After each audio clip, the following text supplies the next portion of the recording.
Évangile de Jésus-Christ selon saint Jean.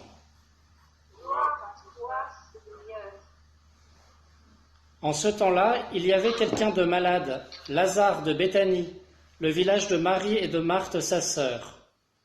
Or Marie était celle qui répandit du parfum sur le Seigneur et lui essuya les pieds avec ses cheveux. C'était son frère Lazare qui était malade. Donc les deux sœurs envoyèrent dire à Jésus, « Seigneur, celui que tu aimes est malade. » En apprenant cela, Jésus dit, « Cette maladie ne conduit pas à la mort, elle est pour la gloire de Dieu, afin que par elle le Fils de Dieu soit glorifié. » Jésus aimait Marthe et sa sœur, ainsi que Lazare. Quand il apprit que celui-ci était malade, il demeura 2 jours encore à l'endroit où il se trouvait. Puis, après cela, il dit aux disciples, « Revenons en Judée. » Les disciples lui dirent, « Rabbi, tout récemment, les Juifs, là-bas, cherchaient à te lapider, et tu y retournes ?» Jésus répondit, « N'y a-t-il pas 12 heures dans une journée ? Celui qui marche pendant le jour ne trébuche pas, parce qu'il voit la lumière de ce monde. Mais celui qui marche pendant la nuit trébuche, parce que la lumière n'est pas en lui. » Après ces paroles, il ajouta, « Lazare, notre ami, s'est endormi, mais je vais aller le tirer de ce sommeil. » Les disciples lui dirent alors, « Seigneur, s'il s'est endormi, il sera sauvé. » Jésus avait parlé de la mort, eux pensaient qu'il parlait du repos du sommeil. Alors il leur dit ouvertement, « Lazare est mort, et je me réjouis de n'avoir pas été là à cause de vous pour que vous croyiez. Mais allons auprès de lui. » Thomas, appelé Didyme, c'est-à-dire jumeau, dit aux autres disciples, « Allons-y, nous aussi, pour mourir avec lui. » À son arrivée, Jésus trouva Lazare au tombeau depuis 4 jours déjà. Comme Béthanie était tout près de Jérusalem, à une distance de 15 stades, c'est-à-dire une demi-heure de marche environ, beaucoup de Juifs étaient venus réconforter Marthe et Marie au sujet de leur frère. Lorsque Marthe apprit l'arrivée de Jésus, elle partit à sa rencontre, tandis que Marie restait assise à la maison. Marthe dit à Jésus, « Seigneur, si tu avais été ici, mon frère ne serait pas mort. Mais maintenant encore, je le sais, tout ce que tu demanderas à Dieu, Dieu te l'accordera. » Jésus lui dit, « Ton frère ressuscitera. » Marthe reprit, « Je sais qu'il ressuscitera à la résurrection au dernier jour. » Jésus lui dit, « Moi, je suis la résurrection et la vie. Celui qui croit en moi, même s'il meurt, vivra.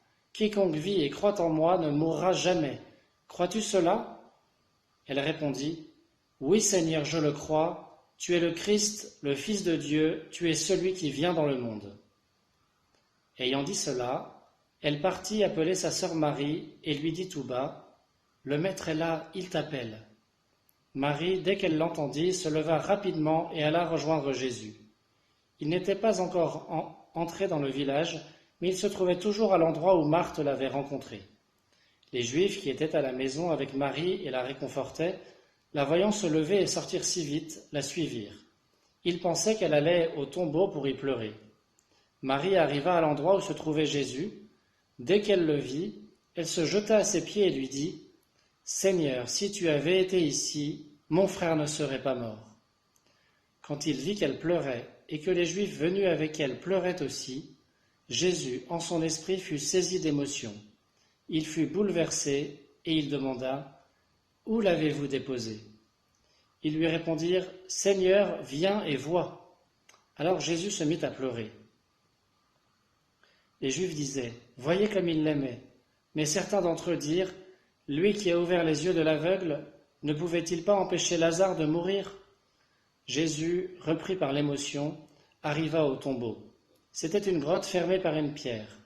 Jésus dit, « Enlevez la pierre. » Marthe, la sœur du défunt, lui dit, « Seigneur, il sent déjà, c'est le 4e jour qu'il est là. » Alors Jésus dit à Marthe, « Ne te l'ai-je pas dit ? Si tu crois, tu verras la gloire de Dieu. » On enleva donc la pierre. Alors Jésus leva les yeux au ciel et dit, « Père, je te rends grâce parce que tu m'as exaucé. Je le savais bien, moi, que tu m'exauces toujours, mais je le dis à cause de la foule qui m'entoure, afin qu'ils croient que c'est toi qui m'as envoyé. » Après cela, il cria d'une voix forte, « Lazare, viens dehors !» Et le mort sortit, les pieds et les mains liés par des bandelettes, le visage enveloppé d'un suaire. Jésus leur dit, « Déliez-le et laissez-le aller. » Beaucoup de Juifs qui étaient venus auprès de Marie et avaient donc vu ce que Jésus avait fait, crurent en lui. Acclamons la parole de Dieu. Louange à toi, Seigneur Jésus.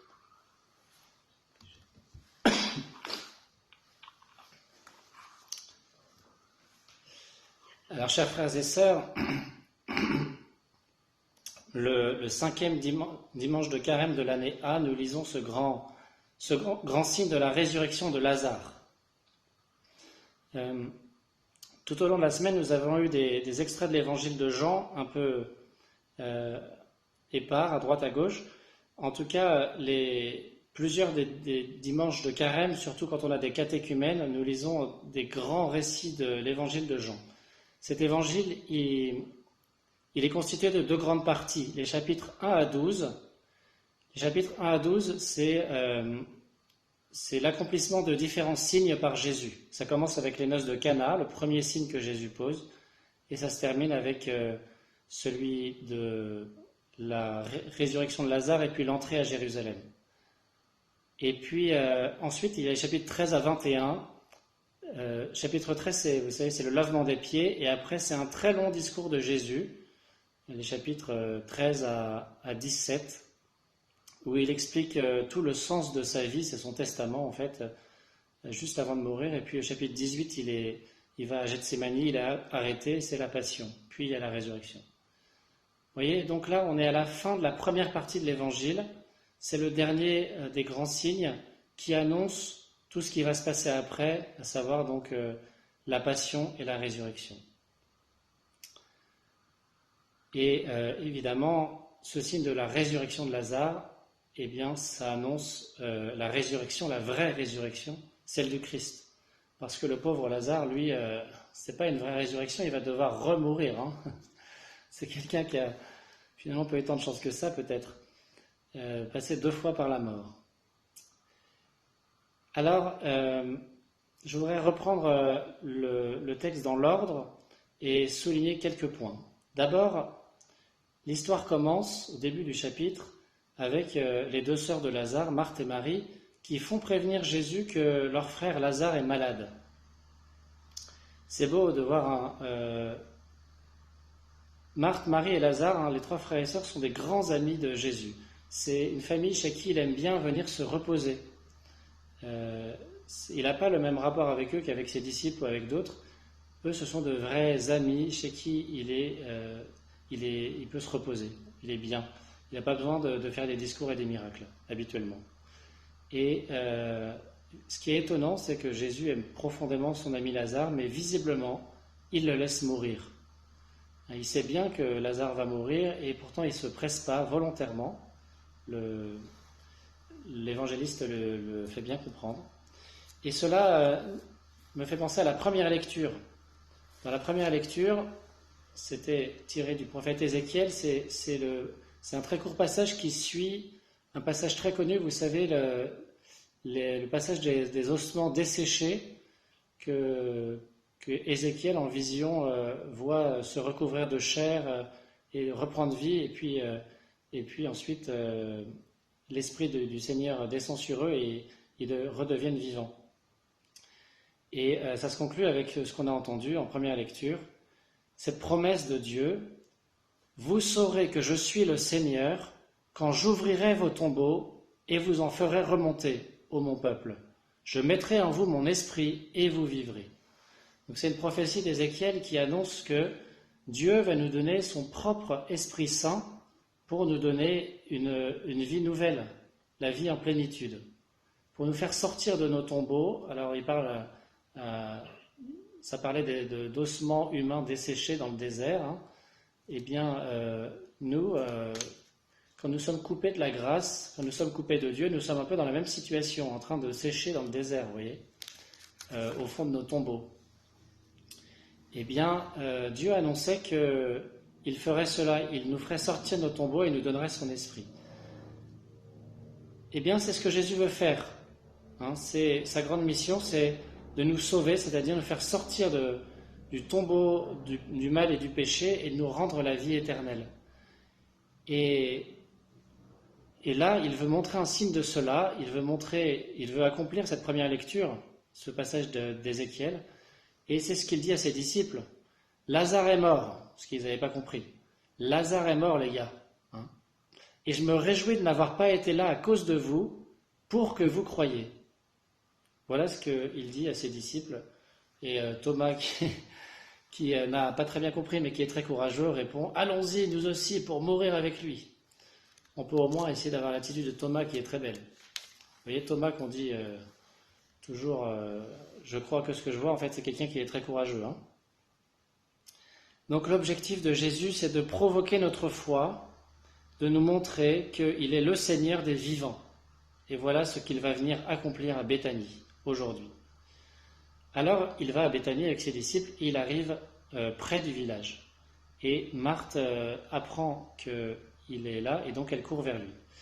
Alors, je voudrais voir avec vous comment Jésus s'adresse et s'adapte à chacun avec une profonde délicatesse. Et ce qui est vrai pour Marthe, Marie et Lazare, eh bien c'est vrai pour nous.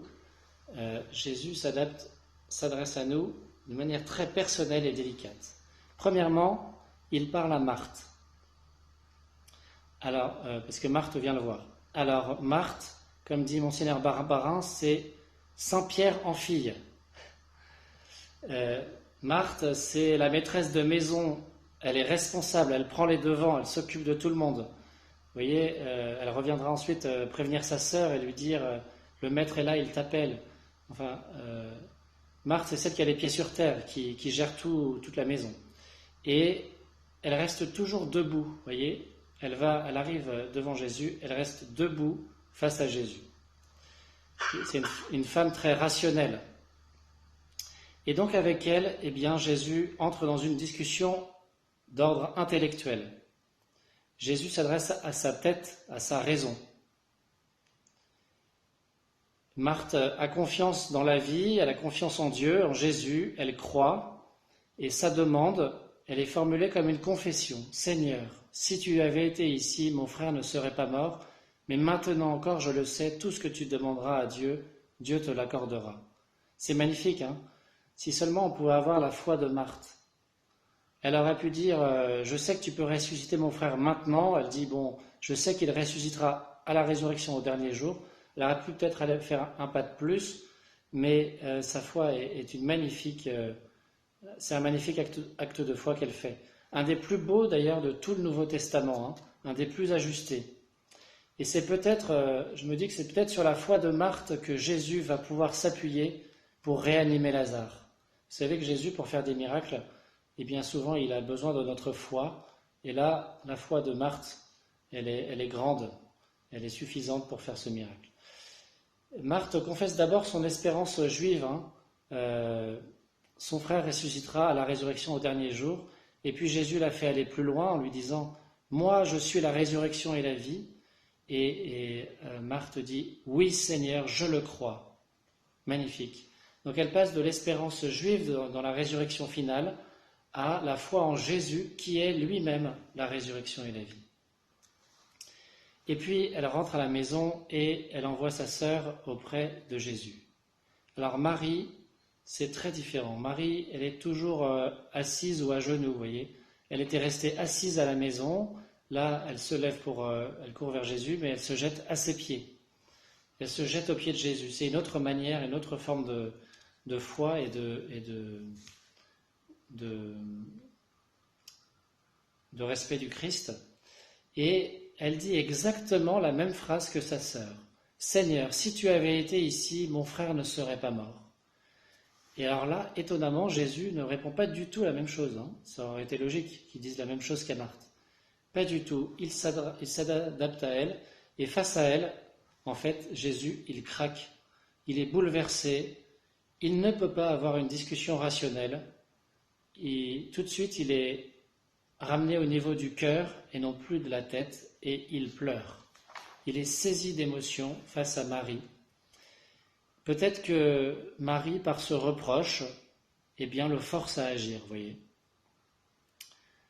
C'est très frappant de voir comment, dans une situation parallèle avec deux sœurs, eh bien, Jésus agit de manière totalement, radicalement différente et même opposée. À l'une, il s'adresse à la raison, intellectuellement, à l'autre, il s'adresse au cœur, de manière très sensible, sentimentale. Et voilà, il pleure. C'est le plus court verset de toute la Bible. Jésus pleura. 2 mots en grec. C'est beau, hein? Et donc, du coup, il demande qu'on l'emmène au tombeau. Et au tombeau, il y a quand même un dernier petit doute de Marthe quand Jésus demande d'enlever la pierre. Vous voyez, ça c'est tout nous, hein. On a une foi on peut avoir en tout cas une foi très intellectuelle. En théorie, on croit que Dieu peut tout faire, etc. Au moment où il commence à le faire, on n'est plus si sûr, hein. Voilà un bon test pour notre foi, c'est est-ce qu'on va jusqu'au bout, est-ce qu'on va jusqu'au tombeau dans la confiance. Est-ce que Jésus peut vraiment le faire, ressusciter Lazare? Eh bien, vous voyez, Marie, on n'en parle même pas, pour elle c'est sûr, hein. Jésus peut tout faire. Marthe, elle a besoin encore d'un petit encouragement. Eh bien, pour notre foi, comme il le dit clairement, Jésus réanime son ami Lazare, hein, pour que vous croyiez, avait-il dit à ses disciples. Et donc, cette réanimation de Lazare, c'est un signe que Jésus pose pour préparer sa propre résurrection qui arrivera très peu de temps après, hein. Suite à la réanimation de Lazare, il va entrer à Jérusalem dans une semaine, hein, et ça correspond à l'évangile de Jean, et puis il sera arrêté, mis à mort et ressuscitera. Et donc il s'adapte aussi à son ami Lazare, vous voyez, lui il est mort, et bien Jésus lui dit ce qu'il faut pour que Lazare agisse. Lazare, viens dehors, voilà, tout simplement. Et Lazare le fait puisque la parole de Dieu est performative, elle fait ce qu'elle dit. Donc quand Dieu dit à un mort, viens dehors, le mort se lève et sort de son tombeau. C'est magnifique. Un jour, Dieu nous dira ça, hein. Il dira ça à chacun de nous. Ombline, viens dehors. Et ce sera le moment de ressusciter, Ombline. Voilà. Alors, comment Lazare a-t-il vécu l'événement? Qu'a-t-il fait de ce rab de vie terrestre gratuitement offert? On n'en sait rien. Vous voyez, Lazare, il était confiné dans son tombeau, comme nous sommes confinés dans nos maisons. Eh bien, on peut supposer qu'il a vécu cette deuxième partie de vie qui n'était pas prévue d'une manière radicalement différente. Alors, je termine là-dessus. Qu'est-ce que nous, ce temps de confinement va changer dans nos vies? Un jour, on aura le droit de sortir de nos maisons, de notre confinement. On pourra aller dehors. Alors, qu'est-ce que ça changera dans nos vies? Qu'est-ce que nous changerons en revenant à nos vies habituelles dans quelques semaines? Il faut absolument, chers frères et sœurs, que cette épreuve serve à quelque chose, que cela produise en nous une autre qualité de vie. Hein? Alors la qualité de vie totale, c'est la vie en plénitude, la vie avec Dieu, la vie d'union à Dieu. Espérons que ce temps de confinement nous rapproche du Seigneur. C'est l'objectif du carême tous les ans. Mais eh bien, c'est le moment de décider. Enfin, nous avons encore plusieurs semaines, malheureusement, devant nous pour ça, mais de décider qu'est-ce que nous allons changer pour vivre plus intensément, plus unis à Dieu et aux autres. Amen.